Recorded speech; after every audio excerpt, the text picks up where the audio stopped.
लिखी दरोगा जी गोरी पुत खबर सुनी के लागल बा दिल पचो।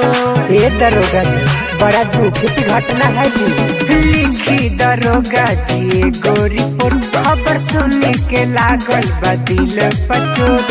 पातर छीतर बारी बाट सुगानी अनठो।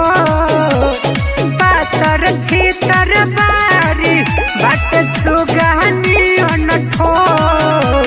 हाला बाए गो बिजोर बउआ के मौसी के ले गेला गावे के चोर। हाला बाए गो बिजोर बउआ के मौसी के ले गेला गावे के चोर।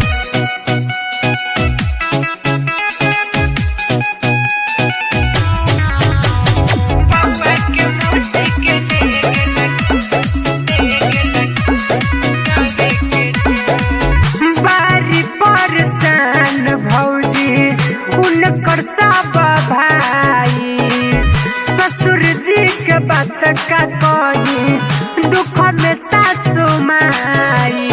एगो साली रहे भैया के ए दरोगा जी। आए है बारी परसान भौजी उनकर सब भाई ससुर जी के बात का कही दुख में सासु माई।